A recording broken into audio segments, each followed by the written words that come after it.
Welcome to Behind the Muscle podcast. Today's guest is an NPC judge and bodybuilder.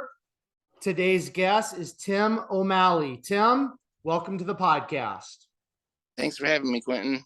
Yeah, for sure, Tim. So really excited to have you on the podcast. I know you have a really awesome gym that you own up there in Oregon. You have some pretty awesome athletes on your roster that you coach, train, that I've had on the podcast. So kind of looking forward to kind of getting your backstory a little bit, Tim. So before we kind of dig into that, I want to ask you, who are a few of your favorite bodybuilders of all time? My favorite bodybuilder all time's got to be Kevin Levrone. I also like Lee Priest. Current bodybuilders, I like Hadi Chupin. The dude I like his conditioning nowadays. For sure. Okay, why Kevin Levrone as your one of your top two? I watched that Maryland Muscle video. That was real motivating, and I just became a fan. I probably watched that thing 100 times, and his physique is just great. I loved his attitude of training hard. Very cool. Very cool. All right. So tell us, Tim, if you don't mind, at what age did you start lifting weights? And then why did you start lifting weights at that specific age? I started lifting weights for wrestling. I was a wrestler in high school, and we weightlifted in the off season, and I really liked the weightlifting portion. I became addicted to it. Like, I love the fact that you could never win, because at wrestling match you could win and it might be boring that week if you didn't have a challenge, but the weights were always a challenge. So I really took to the weightlifting. And so you started in high school or middle school? Like what age? High school, freshman year, high school. Okay. Now you said that you lifted weights kind of like in the off season, the summertime for wrestling. Did they not want you lifting weights like during season, or what was that all about? Yeah, we didn't lift too much weights during the season because you were already so beat down. Practice was enough. Yeah. Okay. It was more of a Cool. Okay, so why don't you talk a little bit, Tim, about your upbringing, your childhood? So where did you grow up? You mentioned wrestling. Just paint the picture of your childhood a little bit for us up to about high school, and then we'll move on from there. Let's see. I grew up in Charlotte, Oregon, which is where I still basically live. That's where the gym is also. So I haven't moved far. I grew up doing a lot of activities. I was in soccer. I was always very competitive. I played chess. I was the state chess champion when I was in 8th grade. So right up to high school. Cool. I would say my childhood was just extremely active into sports and into competing. Okay. Mom and dad, what was their influence on you? Did they kind of instill anything that you still kind of call on to this day, or do you feel like they had a really positive impact in shaping who you are as a individual at this time? No, I'm kind of the odd duck. Most of my family didn't get into things and go all out at them. Then they weren't competitive at things. So I don't know where I got that from. I'm unique in my family in that point. I would say that I had to be driven towards something and always working at something, which wasn't typical of my family. No. Okay. Are you what number of child are you? I'm the oldest. Okay, well that makes sense. That makes sense. Yeah. Okay, cool. Now you said you were into chess. I think you are the first person out of this will be episode number 224 that's ever brought up chess. Maybe some people just didn't want to admit it, but how did you get into chess? That is not something, at least in Iowa when I was growing up, that was common at all. So how did you get into that? My dad played, and he would play with his friends, and so I started learning it, and then we kind of found out I was good at a young age. I was able to like beat him and his friends at a very young age. So I started entering tournaments and joined the chess team, and I did really well. Cool. I was able to win the state and went on to nationals. It was pretty intense. Yeah, I'd say so. I think chess players are known to be very intelligent people. So What was school like for you? Did you excel at school? Did you enjoy it, or was it something that you just kind of did because that's what we have to do at a certain age? Yeah, I was school. I thought it was kind of easy, which maybe I became distracted or no, I didn't focus so much on grades because it was easy, but I did the job. I got through school easy. I mainly enjoyed it for the sports and the extracurricular activity, but my grades were always like right just above average. I did enough to get through. Yeah, yeah, yeah. You probably did you find yourself, Tim, kind of getting a little bored just because you weren't challenged that much in terms of the academics or what? That was exactly it. Yep. Yeah. Okay. Now wrestling. I'm in Iowa, and wrestling is huge here in Iowa. What's the wrestling scene like there out there in Oregon? Is it pretty big? And then what were some takeaways for you as a young person in terms of wrestling? What'd you kind of feel like wrestling taught you? Yeah, wrestling's not as big here as it is in Iowa, obviously. It's not bad though. We got Oregon State and they like to wrestle there. We had Dan Russell from Portland, which was I'm 46 years old, so he was more relevant in my age, but it was wrestling was moderately big here. Okay. I'd say I learned work ethic from wrestling. There to me there's been no greater challenge than the pain you feel to really excel at wrestling. Mhm. And I've translated that a lot into the bodybuilding and the way I have my athletes train. Mm. Absolutely. Yeah, I never did wrestling. Well, I'll take that back. I did it for a year, but I was academically ineligible that year, so I didn't actually, do any meets. But I know wrestling is known for like just grueling practices, and it is something that I wish I would have gotten into when I was younger. But it was just I don't know. My parents didn't put me into wrestling, so that was that. Now, once you were kind of in high school, getting a little bit older, we kind of most of us, not all of us, start thinking on some level of kind of like career, job, college. So, what were you thinking about you wanted to do, quote unquote, when you grew up, when you were in high school, Tim? And then once you graduated high school, how did life kind of take you or unfold post graduation from high school? So I wanted to wrestle in college, so I went to Portland State and started wrestling in college. My I majored in administration of justice because I wanted to be a police officer. That didn't last long because I met my first wife and she became pregnant. So I had to get a job. Dropped out of wrestling, dropped out of school, and began working. So I worked at Home Depot for 7 years. Okay, interesting.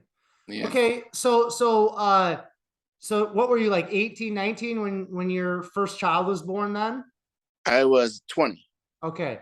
Okay, Yeah, so that's really young. yeah. I mean, I'm assuming that kind of made you mature pretty quickly. Just talk about that a little bit because a lot of people nowadays don't have kids that young, but what did that do for you having a child at 20 years old? Oh yeah, that forces you to be responsible, to maintain employment, to you have to put making money first, for sure. We ended up getting divorced when my oldest son was just 2 years old, so it became a little different. I became like every other weekend type dad, according to how the parenting plan worked out. Yeah. But my ex-wife was very cool, and I could see my son whenever I wanted, even though that's what it said in the parenting plan. We never had any issues, so it worked out pretty well. Cool, cool. Okay, so Home Depot for 7 years. I mean, what was that like? I mean, I've worked all kinds of jobs just to pay the bills. Sometimes you got to do that, but were there any positives from those years at Home Depot? If so, what were they? And um, where was like your lifting and training at that point? Did you kind of get into bodybuilding during those years, or was that later down the road? Yeah, Home Depot, I would say it. I was the manager of the lumber department, so I had to order all the lumber. I was in charge of the whole thing. I had to make sure it was stocked. Had to schedule my employees. So that experience, I'd say, transferred well over into what I'm doing now, owning the gym. It seems much larger scale what I do at or smaller scale at the gym, so it's easy. Yeah, yeah. um, at that time, I did start bodybuilding. I started powerlifting first because in wrestling, I discovered I was really strong at bench. Whenever we'd go bench press, I was like super strong at it. So they told me you should power lift. So I got into powerlifting and I was doing well, but the powerlifters were like, yo, you have a pretty wide shoulders and small waist and small joints. You should be a bodybuilder. So I looked into that. I did a show on it and I did pretty well. So I've just stuck with the bodybuilding. Okay. So at what age did you kind of start transitioning into more like bodybuilding training, and how old were you when you did your first competition, Tim? My first competition was 2003. I believe I was 23 years old. Okay. And I'd only been training bodybuilding probably since like 2001. So I did like 2 years worth of training before I did my first show. Okay. All right. So you start out with powerlifting, and then you transition into bodybuilding. Now, what do you feel like? Because you said you're 46 now, correct? Yeah. Okay. So you've been in the iron game, I'll call it, for well over 20 years. In the beginning, when you kind of got into bodybuilding, outside of like kind of just getting bigger and trying to maybe look better, get stronger, whatever, what was it, do you feel like, Tim, kind of pulled you into bodybuilding and then has kind of kept you into bodybuilding throughout all these years? What was that one or two things that really pulled you in and has kept you there? I really liked that you got more challenges with bodybuilding because you get to challenge yourself in more rep ranges. Powerlifting was just that one rep range and it often got you injured. So I really enjoyed having the ability to have more rep ranges to work in. And then I also really enjoyed that you became more a reflection of your hard work. Like you walked around you looked like your work. When I was powerlifting and I could bench press a ton, nobody knew. Couldn't tell I bench pressed a lot or anything. So being able to walk around with your hard work was a pretty cool incentive. Yeah, for sure. I like that. Now, your first competition, how did you do? Did you prep yourself? Talk about that first prep and that first competition, please. My first competition, I got 3rd out of 7 in the novice. Wasn't so great. My prep, I used some old school guys that had me doing crazy stuff like boiling my chicken, taking a ginger root bath, cutting all my sodium, just all this crazy stuff that we would never do nowadays. But it's good to go through it and learn what doesn't work. And I only got better from there on. So it was a good experience anyway, though. So, were you kind of hooked then after you did that first competition? Did you kind of tell yourself like, hey, I'm gonna keep pursuing this. I love this. This is for me, or did it take a little while for you to warm up to it? No, I was hooked. I just wanted to get better. I was like, I know I can be better. Like, I just wanted to just keep improving. Definitely hooked on the first time. Okay, cool. Awesome. All right. Now the individual that kind of helped you or prepped you, was this somebody just like local at the gym where you were training at, or how did you get connected with that individual? Yeah, he was just local from my gym. He's a Dale Morishige was his name. He's a bantamweight lifetime, like bantamweight natural guy. He's done hundreds of competitions. So it's like he's done hundreds. I should talk to him. So he was able to help me, pose and get me up on that stage the first time. Okay. Now, the gym that you started training at, how is that? Is it still around? Talk to me about that in the beginning of your bodybuilding training. Yeah, back in the day, that gym was really into bodybuilding. They had a lot of good, a lot of good bodybuilders in there. Olympic Gym, it was called back then. It's still up the road. It's still open, but they've kind of transitioned into more of a silver sneakers, like the older crowd and the bodybuilders have left. But yeah, they're still around. But back in the day, that place was great. Cool. Awesome. You've probably taken all the bodybuilders at your gym, right, Tim? Yeah, we have the run of the town for the bodybuilders. Everyone comes to my gym. Yeah. Yeah, yeah. That's awesome. Okay, so now before we continue down the bodybuilding talk road here, so you're kind of working just to pay the bills. Home Depot, right? That's where you worked for 7 years. Yeah. Okay, so after that, where did life take you in terms of career wise? So after that, I got into the elevator trade, and that's where things took a big change because it was a very high paying job. It was a great job, but it hurt my bodybuilding because it was extremely, I was in construction and it was extremely active, and I'm already a hard gainer. So it was hard for me. I didn't grow very much. I even took like 6 years off in the middle there from bodybuilding while I got through my apprenticeship program in the elevator trade. I finally just actually retired from the elevator trade January 1st of this year. Oh, okay. Wow. So, what is the elevator trade? Like, I don't guess I don't know what that is. So to work on elevators, you have to be in the elevator union in Oregon. In most states, you have to be in the elevator union. So to build them, maintenance them, or modernization them, you got to be in the elevator trade. Okay. And you're just talking about elevators that like we get on and go up to like the 10th story at a motel or something, right? Yep. I Okay. would build those, modernization them, and service them. Interesting. Now, is that a big uh career field out there in Oregon in certain parts or what? In Oregon, there's only about 300 of us. Oregon's not a very, doesn't have very many tall buildings outside of Portland. So there's only like 300 elevator constructors in Oregon total. Interesting. All right. Okay, so then what year did you open up O'Malley's gym then, Tim? I opened that 5 years ago. This December 2nd will be our 5 year anniversary. So that was 2017. Okay. Yeah. Cool. Okay, so talk about opening up a gym. I mean, I own a little gym, and a lot of people, that's kind of like their dream is to own their own gym. Uh, it's an interesting experience, to say the least, once you have your own gym. But talk about why did you decide to open up the gym? Why did you decide to kind of stay there locally in your home area? And what's it been like owning a gym for the last 5 years? Okay. Yeah. So my plan never really was to open a gym. Like I just didn't want to be a gym owner.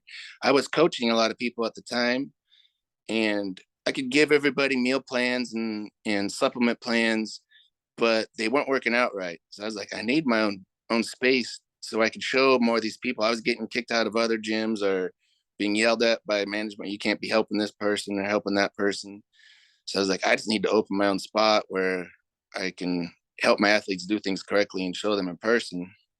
So it started out like that. It started out just small. I got just like a 5,000 square foot space, but it took on so fast that we ended up taking over the spot next to it. So now we're up to 10,000 square feet.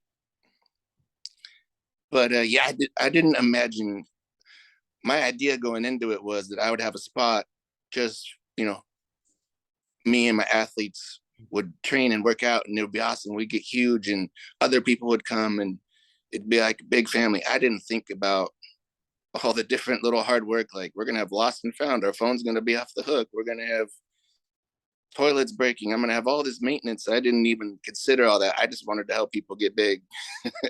Now it's a lot more work than I realized, but my wife helps me a ton with all that. Okay.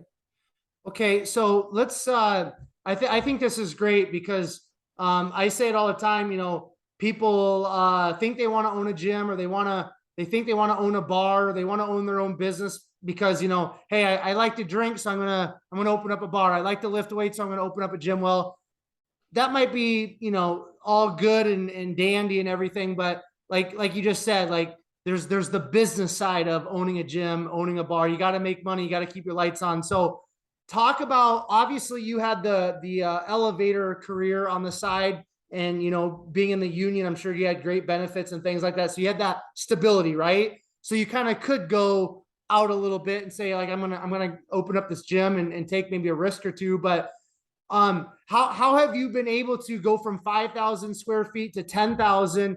How have you, I know you said your wife's been a big help, but how have you been able to evolve along with the gym? And what are some things that you've learned over the last 5 years being a gym owner that maybe you didn't really know before you opened the gym? I'd say we were able to evolve because I have I have a passion for gym equipment, and I know what equipment I want, and I want in my guys to be able to use and have everybody get big. So as we would get members, I kept my elevator job. I never kept any money the gym made. I just immediately put it into, guys, we're going to get this machine. Oh, more people signed up. We're going to get this machine now. And the gym just kept filling up with cool equipment. And as I filled it up with more cool equipment, more people came, and it just kept spiraling and piling up till we had a huge gym full of awesome equipment. Now it's just like, it's crazy how many members we have, how we've grown. We started out at like 300 members, and now we're always over 1,000. Wow. With lots of drop-ins, because people travel far to come to our spot from all over Oregon on the weekends, you know, just to be around the bodybuilding scene. Yeah. Yeah. So what is the gym business, or owning a gym, Tim? What has it kind of taught you over the last 5 years, like personally? It's taught me that because I see a lot of other gyms fail, and it's taught me that if you don't have something very specific that you are really, really into, like I'm really into lifting weights, and I know exactly what I wanted, and I know it's different from another business, from any other gym, since my gym was different, and it can offer something that no other place can, that people will come. What I've learned is I would never start a business or do something that's very generic, it could be found everywhere. Okay. I like the uniqueness in when you go to a Malley's, you could tell when people walk in there, like I could tell they don't even know who I am or that I own it. They just walk in and be like, I know a bodybuilder owns this place. Like they say that when they come to the desk. So, having 300 members, and now you're up to 1,000 and all the drop-ins and stuff like that. Obviously you have a lot of interactions with people, and people, especially nowadays, are very interesting, to say the least. Gym etiquette is something that doesn't even exist anymore, unfortunately, unless you enforce it. So I guess what I want to ask you is, you just wanted to kind of have a little space to get your athletes and your clients huge, and it's grown over the years. So in terms of like dealing with people, not just your clients, but people dropping in, people, the Gen Zers that want to, have their tripods, and just all the gym culture that we have to kind of deal with nowadays that we didn't deal with 10, 15, 20 years ago. How have you dealt with that? Is that something that you don't necessarily like, or have you kind of just grown along with it? I would say our gym is amazing. I can't believe how well it's gone. So I think it's because so many of my clients, so many of my friends were the big influencers in the gym. So, and we're like family because we all know each other. So when other people would come to the gym, they might come with their tripod and their weird antics, but they quickly fall in line because everybody can talk to everyone, and they quickly. Oh, sorry. That's okay. It's all so good. they quickly fall in line, and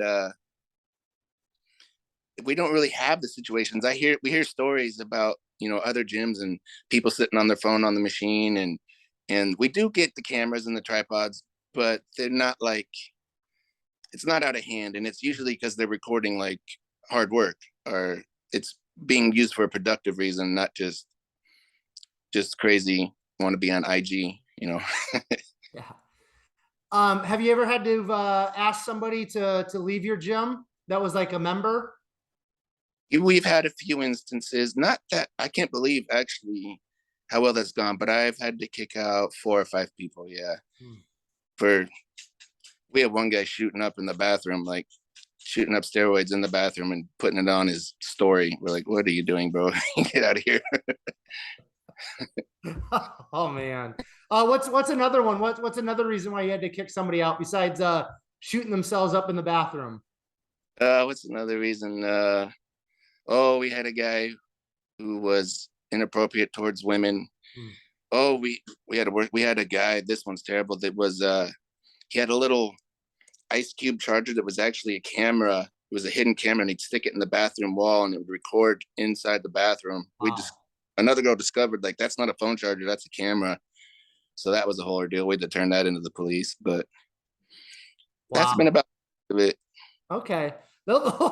For a few, that's some pretty those are some pretty crazy ones. I'd have to say I've kicked a couple people out just for, you know, rotten attitudes and just not fitting our culture, not Right. shooting up in the bathroom or having like secret cameras. That's wild, man. So anyways, but that's good though. It's good that you know, I mean, just like what, I don't care what business you have or what you're pursuing. I mean, culture is everything, right? I mean, you got to have, because you can't be at the gym all the time, or whatever business that you have, you can't, I mean, we all have to sleep. We can't be in our business all the time. So it's great to have people that maybe share your vision or our vision, and they're willing to kind of be boots on the ground and our eyes when we're not around. I have a couple people like that here at the gym, and I'm really thankful for that. Now, are you guys a 24-hour facility, or do you guys shut your doors at some point?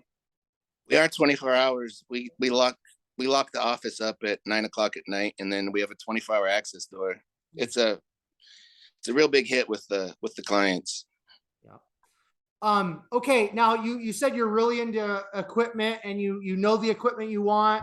So why don't you talk about, or tell me, Tim, what's some of the we'll just call it older school equipment, you know, like Body Masters, Cybex, whatever. Why don't you give me a couple of brands that you liked from back in the day, and what are a couple of the equipment brands that you kind of like current day?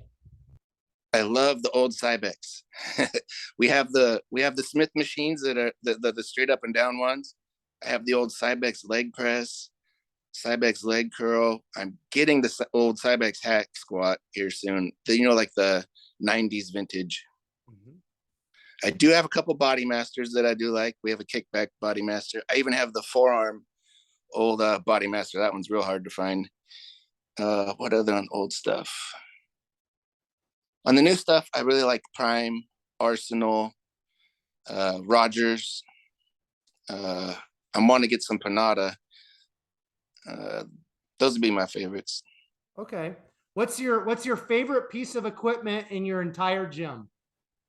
I'm gonna go with the old Cybex leg press, which is saying something because I'm all about the free weights, but I just love that old Cybex leg press. Very cool. Very cool.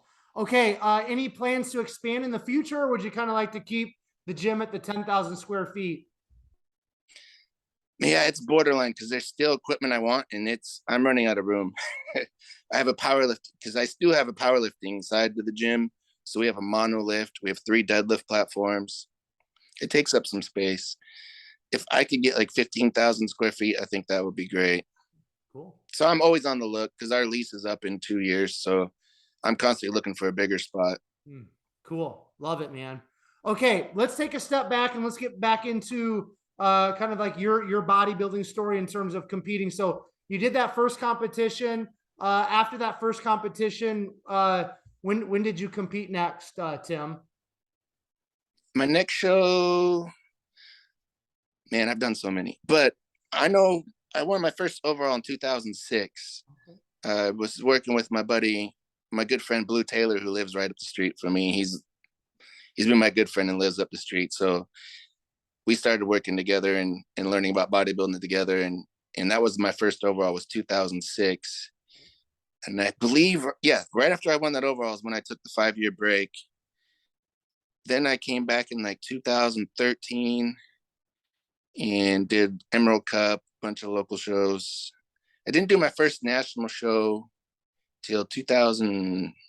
Well, I won the Oregon State in 2016, and that's when I went and did USA's. Got second call outs. 2019 was my best showing. I got third in the middleweights at nationals in Miami. 1 spot for my pro card. Very cool. Okay, so Blue Taylor, he coaches Stuart right now. Is that correct? Yep. Helped him turn pro.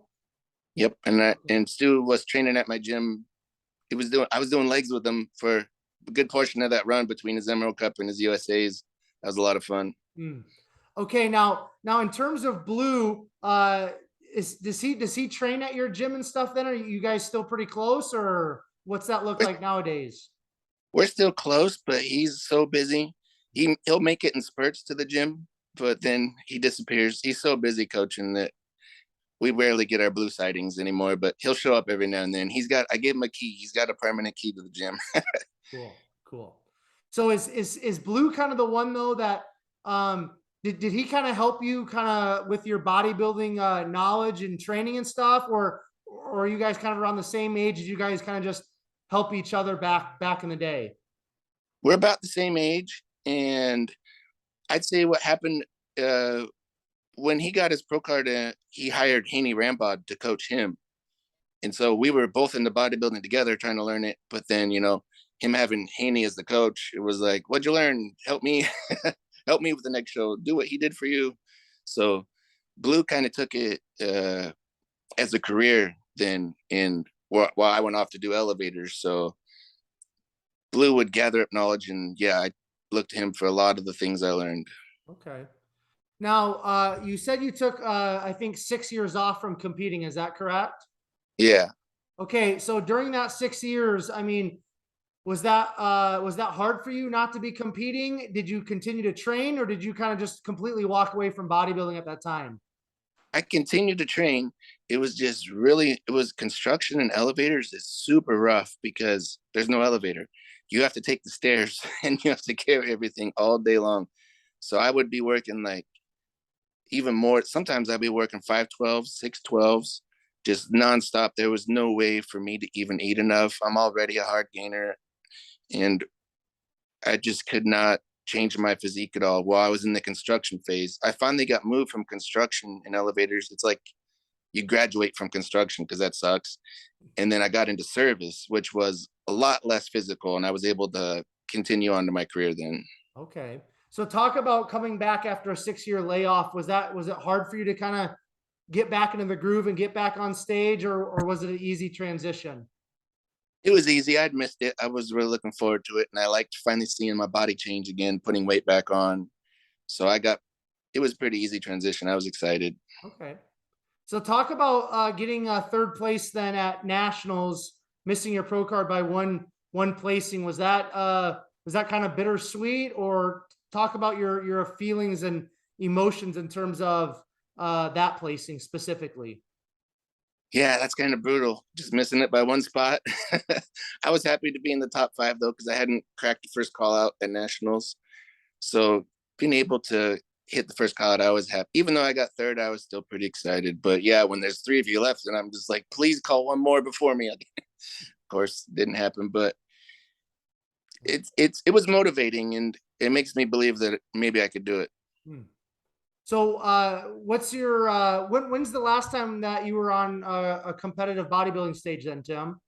So I did nationals not last year.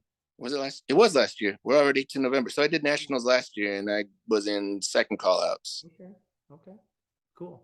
And same weight class? Same weight class, middleweight, so I was pretty much gonna retire after that. Like, I'm old now. I'm not really motivated to put myself through a diet and do all that if my body's not gonna look better. But since I quit the elevator trade January, I've continued to train because I love to train. Weight's actually sticking to me. So just because I'm not working that job, I was working at the airport for a permanent route. I would just service all the escalators at the airport. So I had to walk all around. I was getting like 20,000 steps a day just walking around the airport. So now that I've eliminated that, weight seems to be sticking to me more. So I'll probably give it a shot again next year. Okay, cool, cool.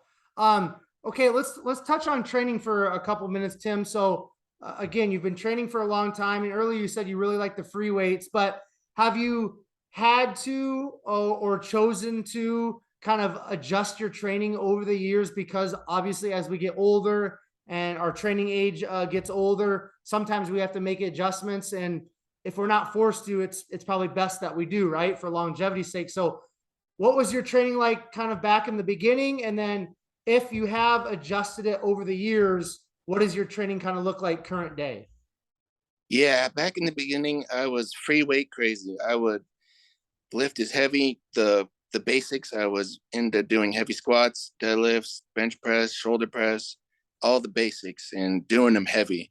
Like weight stuck to me better if I trained heavy, like in the 6 to 8 rep range. And I would work all rep ranges, but my focus was those heavy compound movements in the lower rep range.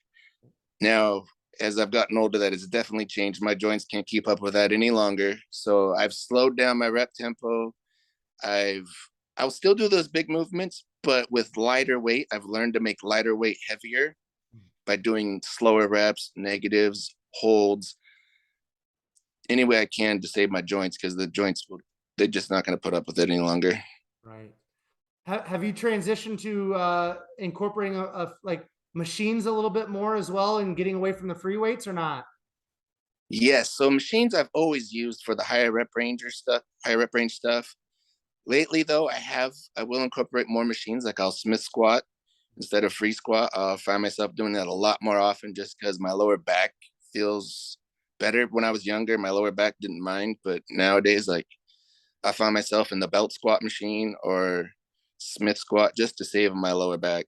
So I'm definitely incorporating a lot more machines now. Okay. Now what's your actual like training look like? I mean, are you kind of like what current day, like doing like just a top set where you're going all out? Is it more higher volume? Like what is the specific nuts and bolts of what your like a chest day looks like in terms of the structure? I still do progressive overload. So I'm still doing 2 top sets or 2 workings. Like for chest, I would pick 2 compound lifts, like either dumbbell incline or dumbbell flat bench or barbell incline, whatever. I pick 2 big lifts and I'll hit 2 top working sets on those exercises still. And I'll do like a back off set on the second set. And then I'll get into flies and maybe more pressing in the higher rep range, or 12 to 15 rep range, and do more machines on that. So I still train the same with the progressive overload. I'm still trying to get better and improve somehow, even if I don't increase the weight over what I did before. Maybe I'll do the weight I did, but with a 5-second negative added to it, and beat it that way. Okay. And are you kind of a proponent of finding movements that work best for you, and then you just kind of ride those out until you ride them out, or are you kind of switching movements up constantly? I will keep a lift in while I'm progressing on it. And then when you stop progressing on that lift, definitely periodization comes in, and it's time to find a new lift where you have lots of runway where you can progress on. So I'm constantly incorporating a new lift that I will be able to progress on. And when I run out of progression on that lift, time to switch to the next one. For me now, when I was younger, I could probably progress on something for like 6 to 8 weeks. Now I'm switching them out probably every 4 weeks. Okay. What's your current training split look like? I got chest, back, quads, shoulders, arms, hamstring. Okay. Those are And what are your days off then? So since I'm at the gym all the time anyway, I only have 1 day off a week. Okay. But I will expand that because I don't necessarily say like Monday's my chest day. It just falls. I'll take a break as needed. I just hit those lifts in order, but I'm at the gym all the time and I'm not working that job. I really have been just having 1 rest day a week, doing a body part a day and taking 1 rest day. But I will occasionally take 2 rest days in a week and just shuffle everything. Perfect. All right. So, I want to ask you a little bit, because on your Instagram, it says that you're an NPC judge there in Oregon. So, I've had Dylan Armbrust on the gym, which I'm sure, do you know who he is? He owns Armbrust Pro Gym there in Denver. Yeah. So I think he's the chairman of the NPC in whatever region Colorado is, and super awesome guy. But so I've talked about being a judge with him just a little bit, but I haven't had a lot of NPC judges on. So first of all, how does somebody become a NPC judge? And then the second question, I guess, is when did you start getting into judging, and what intrigued you? Because I talked to a lot of guys and they're like, I would never want to be a judge, and I don't think I would either. But so what intrigued you? When did you start? How does somebody become an NPC judge? I think I've been judging for about 10 years now. Okay. I got into it just because I wanted to give back to the sport, and I didn't like some of the judging that was going on. Like I would see the scorecards and be like, what are these? I didn't agree with some of the judging. So I thought, they need better judging. So I might as well volunteer. You get into it by test judging in Oregon anyway. They have a test judge process. So I had to pass 3 shows test judging. You have to score the whole show. And then your judging has to be within 80% of what the final outcome was.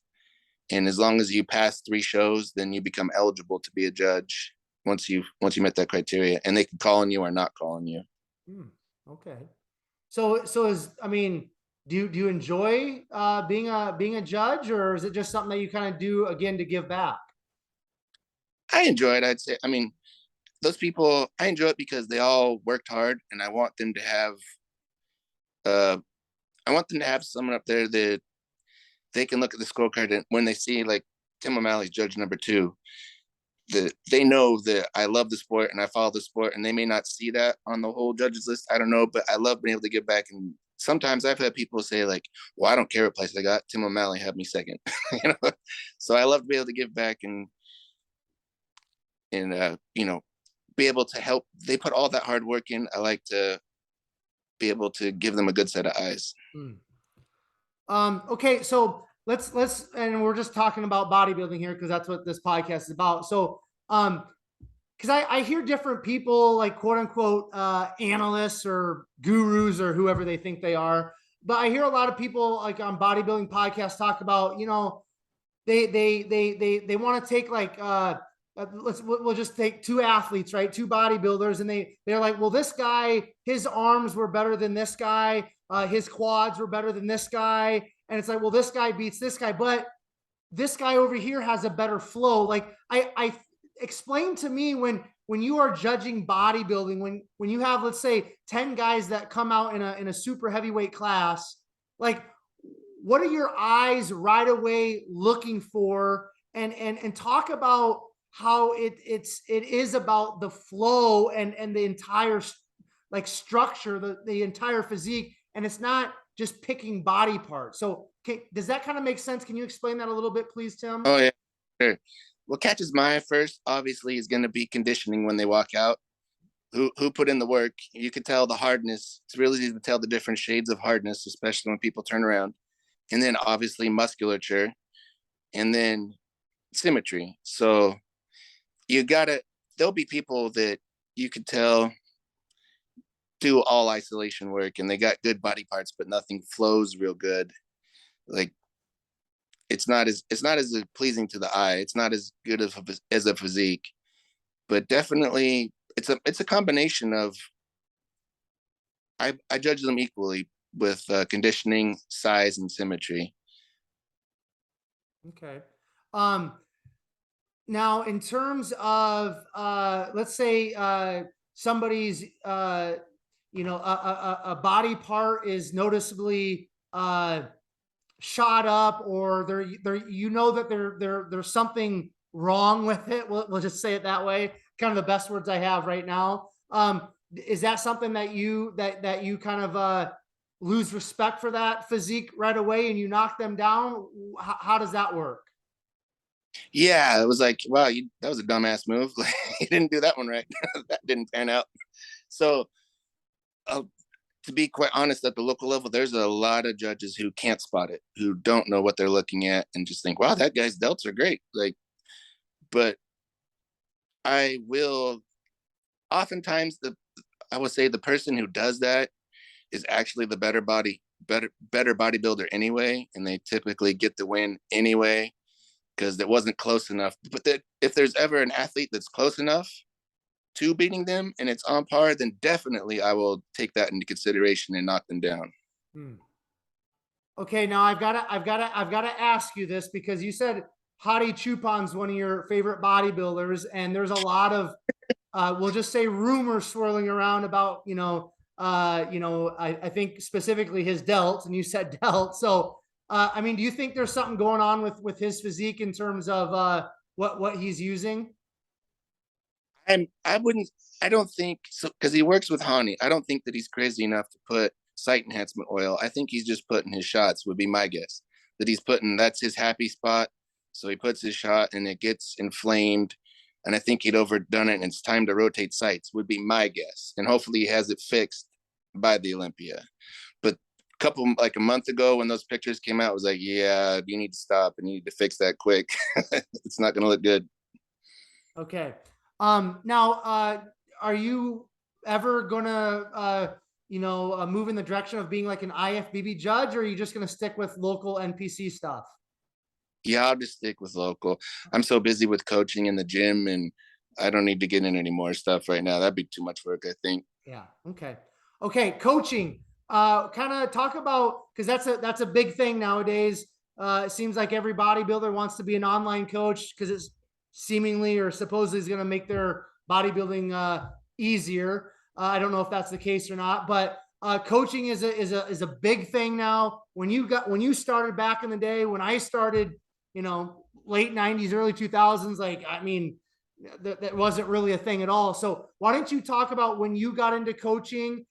How did you get into coaching, and just talk about the evolution of your coaching and kind of like how do you see this whole coaching thing unfolding now? Because now it seems like everybody that's competed in a competition is a coach and they're an expert. So when did you start? And then just touch on Yeah. coaching for a minute.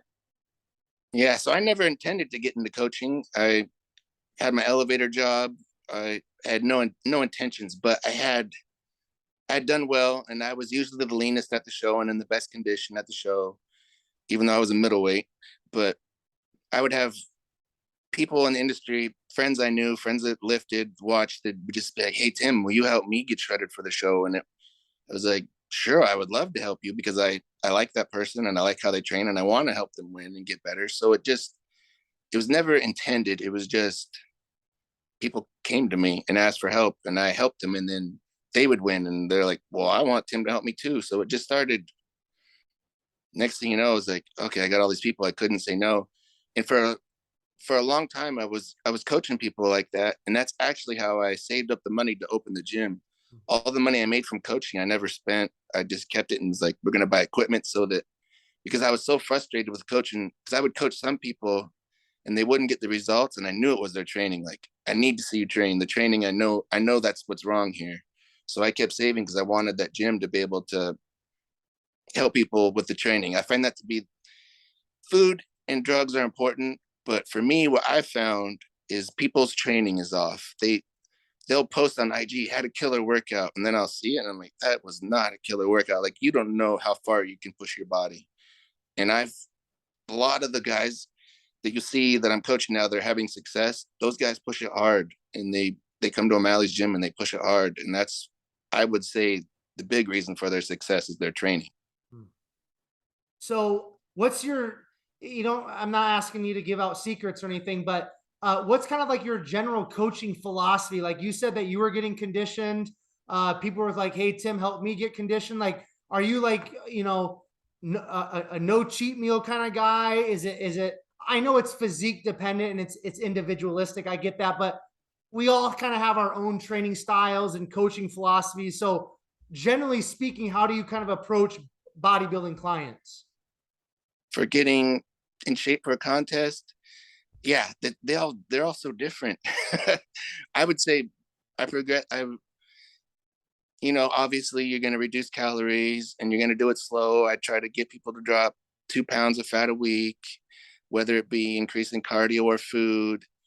I've trained enough people now that I have a good idea of what makes them hard with the antiestrogens and the anabolics. I have a good recipe, and of course that changes per body type, which you learn through experience of dieting people. But I would say the big thing is that you continue to train heavy and train the same way, even though that you're in a caloric deficit and you're tired, you still try to stay within 90% of your weights that you were lifting before you started the diet. That's a big thing. Cheat meals, yeah, I don't do much cheat meals. I don't, there's clean refeeds is what I call them. to, you need to get the body a break, and it needs to get a boost, and you need to fill out again. You don't just want to stay flat forever. So clean refeeds are a big thing, but like go have dirty refeeds, that's not a big thing in my coaching strategy. Okay. I know you said that Blue, you and him kind of like came up together and you learned a lot from him through him being coached by Hani. Have there been some other individuals that have been kind of influential in terms of your evolution as a bodybuilder and as a coach, or not necessarily? I was always on the boards back in the day. I watched a lot of John Meadows, probably all the same stuff people see. Scott Stevenson, but I just been everywhere. And then another thing with Blue was really great at networking and finding out, like, I found a guy who had a plan from Chris Aceto, and he would analyze that, or whatever. But he would network and gain information from a lot of the successful coaches and be able to implement into what we already knew and have new ideas. So he's been really great as a information gatherer, you could say. What was your name on the boards, Tim? Do you remember? Oh, Tim 97230. Oh, yep. That's boring. Yeah. You couldn't come up with something better than that, Tim. Come on now. Yeah. I didn't make waves. I just read. Yeah. You're just one of the guys that were like behind the scenes, just intaking the information, right? Yep. Yeah. And the crazy thing is, like, I don't know when it was here the last couple of weeks, I was having a conversation, somebody like 22 years old. A lot of the guys that I bring on are like around my age, like, I'm 35. So they're, let's just say 28 to, mid to late 30s. And most of the time when we talk about magazines, everybody understands it. The other day I had somebody on, he was like 22, 23, and I was about ready to ask him something about the magazines. And I was like, wait a minute. I was like, he probably obviously knows what magazines are, but it's like, he didn't grow up on magazines. Like, everything he's gained in terms of bodybuilding is like through Instagram and YouTube. And that's exactly what he said. So I caught myself. I was like, okay, I can't even say anything about magazines because he doesn't even know. But so my point is bringing up like the boards. People don't even know what we're talking about, if they're probably in their early 20s. But those are definitely some good days. What's kind of a pet peeve of yours, Tim, in terms of what you see going on with coaching in terms of bodybuilding nowadays? Anything? Oh yeah, everybody's a coach after their first show. Then I'd say this is the big thing. A lot of industry fads come around avoiding hard work. Like, you'll find these people decide that inflammation is bad and that you shouldn't get inflammation. So they should be your coach because they will help you not get so much inflammation by not doing these hard lifts or not doing. It's always something that somehow takes from hard work that they start to coach with as their principle. That's like, it's always some new fad every 4 months about how this is a new coaching style that eliminates hard work somehow. Yeah. We could probably have a whole podcast on pet peeves within coaching, right? Yeah. Now, let's, I want to ask you, in terms of like coaching and clients. Now, I know, now, did you like train and coach Stuart at some point, or did he just train at your gym and you train with him? Stu lived on the other side of town, and when COVID hit, his gym shut down. So he contacted me, and I was like, hey, you're a big kid. Like, yeah, I'm going to let you in my gym. So I let him train through COVID, and he started coming in. And then he was like, I'm just staying here when he came in. So, and he started coaching through Blue, and he stayed at my gym. And then I got to work out with him, which was awesome. It was a blast. Leg days with him was crazy. My favorite day. And to have another guy who pushes it like that was awesome. So yeah, I never coached him. Blue did. I just worked out with him. Okay. Now, Ryan Foster, he's been on the podcast. He's prepping for nationals. Now, he is one of your clients. Am I correct? Mm-hmm. Okay. Why don't you talk about Ryan? Because I think I've had him on, I don't know, it's probably 6 months ago now. I want to get him on here in a few more weeks as we get closer to nationals. But really cool guy, kind of doing the blue collar bodybuilding thing like yourself. Why don't you talk about his evolution? How long have you been working with him? what do you think his potential is? I personally, see him as obviously an IFBB pro, and he's got the structure and the capability to put on that size to probably be a very competitive pro. So why don't you talk about Ryan for a couple minutes, because I really like that guy a lot. Yeah, he's awesome. He came to our gym. He lived in a little town like Hood River, which is further out in the middle of nowhere than we're at. Troutdale, where our gym is at the outskirts of Portland, and was even more in the outskirts. And he came to us close to when we opened, just to one of my posing classes. I was like, damn, I think this kid from Hood River could be good. So we got him to hang around more, and he started making the trip like all the time. He would drive in from Hood River every single day.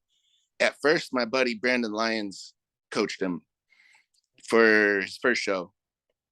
And then after that, Brandon was like, you need to move on to Tim. You're gonna, you need to start working with Tim, because you need to take this serious. Like, you got serious potential. So I've been working with him since. He's put on a lot of size. Dude works hard. He trains super hard. He loves Hunter Labrada. So that's a good guy to be following also, where he gets his motivation from. But yeah, he's got a lot going on. He moved away to Arizona, but now he's back. So I'm sure you're gonna have a good interview with him talking about all that. He just came back last week. I got him working at the gym for me now. So he's actually behind the desk through prep right now. So that'll be fun. So he moved down there to live with Stuart, and he's back in Oregon now.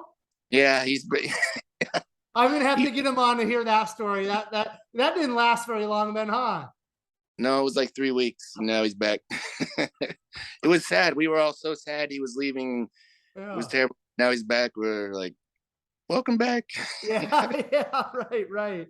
Now, what pro qualifier did he compete in nationals or USA's last year? Yeah, he did he's already qualified, because he gets 2 years. So he doesn't need to do a qualifier this year, which he doesn't plan on doing. He's just going to go right to nationals. Okay. But last year, did he compete at USA's or nationals or not? He competed no, it was the year before at USA's. Okay. So he took all of 2021 off then, huh? Is that right? That's right.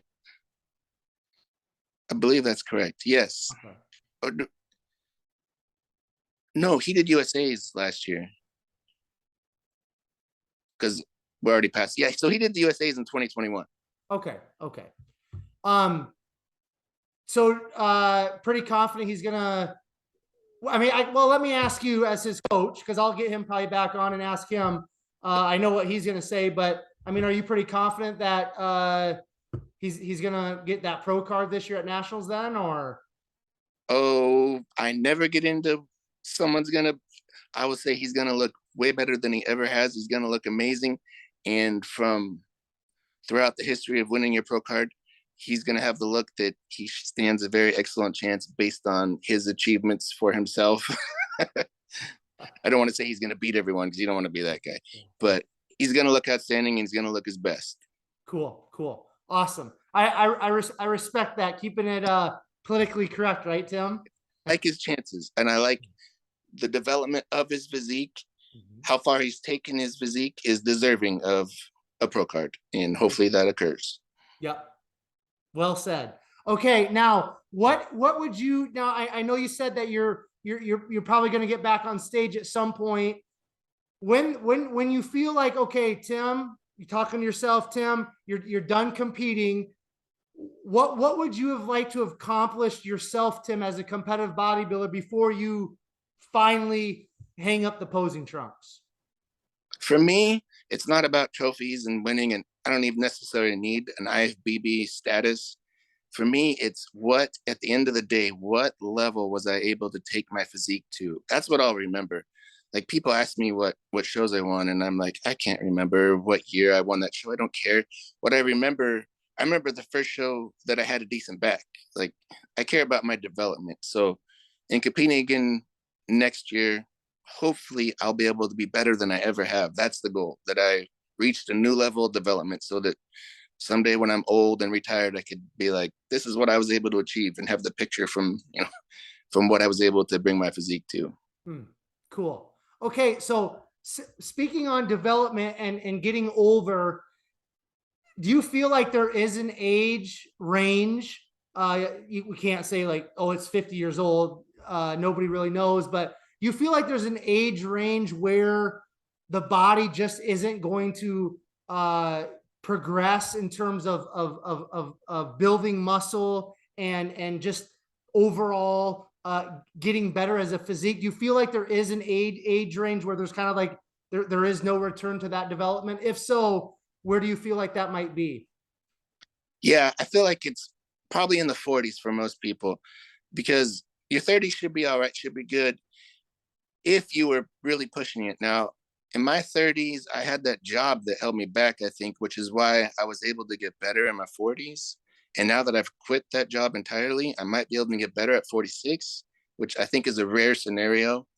Most people, if they were able to go all in and put everything in their 30s, I think for most people, the 40s will start to be a downgrade. But there's always the genetic freaks. I mean, Kamal, it's crazy what he's able to do at his age, or Dexter Jackson, it's crazy. But for most people, I'm gonna say 40s, it's gonna start heading downhill. Okay, cool. What's the overall bodybuilding scene out there in Oregon? I know Justin Shire's out there. You know, Stewart was out there, but what's the bodybuilding scene just statewide, Tim? It has been horrible. I will say that bodybuilding was not good in Oregon. Like I was winning shows as middleweights, and I think that's unacceptable. But lately, since our gym is like brought bodybuilding back, and we're getting some monsters out there, and we're all for some when you create that atmosphere, we're creating some good bodies, and it's making bodybuilding exciting again. And I think it's spreading. So I really think bodybuilding is improving. Shire, he's way southern Oregon, very far. He's made the trip a couple times, which is always great to see him. And he's been great for the sport, but he kind of is, he's so far in the middle of nowhere. He's out in Grants Pass, which is like on the Oregon-California border. So it's hard to remember that he's from Oregon because he's so far, but what he's done is amazing. Hmm. Did you ever have a chance to um, judge him when he was in the NPC? You know, I don't think he didn't do many shows in Oregon. I remember he did my client, Dylan St. Michael. He went up against him at the Cascadian, and they were both in the overall, which was awesome to see. I wasn't judging that show, but I was there. And I don't know that he's done any other Oregon shows than that, but it was Dustin and Shire showdown for the Cascadian when they were both little back in the day. Cool. We're going to start wrapping up here, Tim. We've been going for about an hour. Time flies when you're talking about bodybuilding, right? Yeah. What do you, some of the younger listeners out there, you're a seasoned veteran in basically everything in terms of the coaching, the training, owning a gym. You've been in the bodybuilding scene for years. So some of the younger people that are watching, some of the younger people that are listening, what's just maybe some words of wisdom, words of advice, maybe just some, older words through your own experience that you would like to share with all of us younger people that we can kind of glean from you and maybe just learn and take away and apply and maybe avoid something that you went through or just maybe help ourselves be better? I would say the biggest thing in this sport is consistency. If you can consistently work hard, consistently eat food, do everything like a robot, consistent, the more time, it's like a consistency battle. It almost seems like who can be the most consistent in the gym with their food, with everything.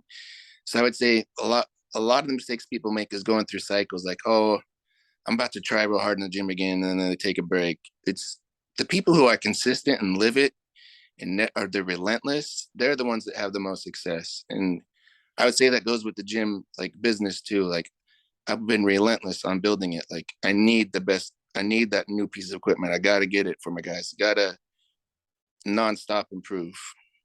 So I would say just be consistent day in and day out is the biggest thing. Yeah, love that. I was going to ask you this earlier, then I forgot and it popped back up because you said equipment. In terms of like the older used equipment that you get, where do you kind of have a person or a place that you find a lot of it? Where's your go-to for that stuff? I do a lot of searches on obviously Facebook Marketplace and Craigslist. And Shire, he owns a gym in Southern Oregon, so we both got to beat each other on the Craigslist and the Marketplace. He'll find something and then it's gone, and he'd be like, "Did you sell it to Tim O'Malley?" He'll find out that I got it, or I'll find out he got it. But I also have a guy, Justin Trail. He lives in Idaho, and he does like a loop through California, Washington, and Oregon, and he goes to gyms and picks up stuff. And the guy's very knowledgeable on old equipment. So whenever he finds something cool he knows I love, he shoots me a picture. "Do you want it?" And I'm like, "Yeah, get that." Nice, man. Okay, Tim, I think we're gonna wrap it up right there. We hit all the bases. We had a very thorough conversation. Before I do a quick outro here, I just want to kind of give you the chance to share any final thoughts, any final words, any shout outs. If you want to give us your Instagram, the gym's Instagram, the gym website, kind of, anything in that direction. I'm going to turn it over to you. Give you the platform, and then I'll do a quick outro. But before I do, I just want to say thanks for coming on. Thanks for sharing your life story, your bodybuilding story, man, and kind of giving us some of your insights. It's really appreciated. Okay. Thank you. Appreciate the opportunity. Yeah. Yeah. Sure. You can follow us at O'Malley's Gym on Instagram. Just type in O'Malley's Gym. I'm Tim O'Malley on Instagram. Just follow me. I would say the shout out would be check out our gym page. We got some great bodybuilders on my page you'll see coming up. Follow like Dylan St. Michael, Ryan Foster, Monty Morrell, Kyle Maskell. I got Kyle Maskell doing nationals. This nationals here, he's going to be amazing to watch. Yeah, give him a look, give him a follow. We got some big things coming out of Oregon. We got some guys putting in some serious work and about to make waves. Cool. All right. Thank you so much, Tim. Really appreciate it. Okay. All right. Thanks for having me. Yep, you're welcome. All of you who are tuning into this episode of Behind the Muscle podcast, I just want to say thank you so very much. I appreciate all of you. I value all of you. And as I always say, if it weren't for all of you, the podcast just simply wouldn't exist. So thank you so much for all of your continued support. If you have not done so already, I would just ask that you would hit that subscribe button on YouTube. That's really important because I release all of these episodes first on YouTube, and then I'll distribute them to iTunes, CastBox, and some of the other major podcast platforms. And then also another favor I'd ask, please take this episode with Tim. Make sure you share it on your Instagram stories.